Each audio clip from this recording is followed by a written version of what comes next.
Grabe, isa na namang kainan na nagsiserve ng mga overload at mga putok-batok. Yung napuntahan na naman natin ngayon mga boss, na meron na sila ditong napakasulit at overload talaga sa toppings na Lomi Batangas mga boss. At syempre hindi rin mawawala dito yung overload pansit batil patong na sobrang dami nga rin nilalagay ng mga toppings. Kaya kung gusto yung malaman to, samahan nyo nga ulit ako.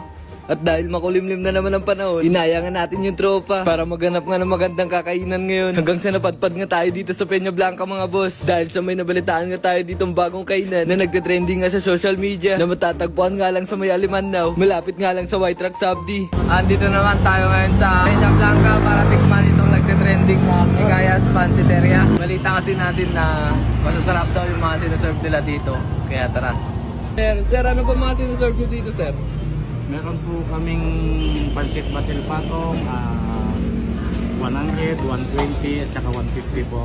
Tapos meron din po kaming kabagan, same price, 100, 120, 150. Tapos may lomi po kami na worth 100, tapos overload po namin is 120. Open po kami ng 7 AM to 7 PM po.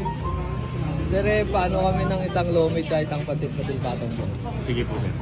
At ang sinubukan nga natin dito mga boss, ayun nga ang kanilang pansit batil patong at yung ang kanilang overload lomi dito. At napansin nga rin pala natin mga boss na tatlo nga din pala ang cook nila dito para mas mabilis nga daw ang serving. At pati na nga yung mismong may-ari mga boss, isa na nga rin sa nagluluto. Si Sir Adrian yung may-ari ng Mikayas Pansiteria. May-ari na cook pa. Ayan. Sir, bakit po nagluluto pa rin kayo sa business ni Sir? Passion po kasi natin ang pagluluto sir, kaya nasa katawan na natin. Kahit na may tagaluto ka na iba sir. Oo. Ang galing no? Tatlo na silang taga-cook dito pero nagluluto pa rin si Sir. Ito po yung cook ng Mikayas Pansiteria. Sir, ilang taon na po kayo nagluluto sir ng pansit? 12 years na sir. 12 years na po. Ako. Sir, ano po sikreto natin sa pagluluto ng pansit batil patong? Ano sir, yun nga, yung parang ano lang natin, yung parang hobby lang natin. Saka fashion, yung may halong pagmamahal sa pagluluto. Kaya hinahanap sa atin sa katawan yung ano yung hobby natin sa pagluluto. Kaya parang sa akin, kahit ulit-ulit ako nagluluto ng mas patong basta may halong pagmamahal sa pagluto para mas lalong sumasarap. At ang gagandaan pa pala dito mga boss, habang nga inaantay natin yung order natin, pwede nga lang tayo maglaro dito ng billiard. Hanggang sa dumating nga yung order natin na isang overload lomi na worth 130 at isang pansit batil patong na worth 150. So sinubukan natin yung kanilang overload lomi dito. Grabe, ang dami na serving. Ano, may calamares, karahay, chicharon bulaklak, tapos ang dami na serving. May mga gulay din, kaya na repolyo tsaka carrots. Ang dami. Worth 130 lang to pero sulit na sulit. Tignan natin. Sobrang init. Perfect to sa malamig na panahon.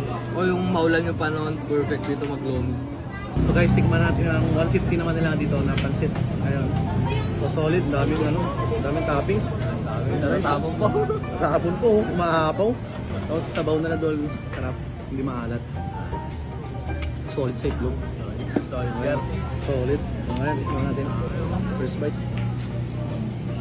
Uy. Apo, laki. Solid naman yan, solid. Oh, gago. Sarap.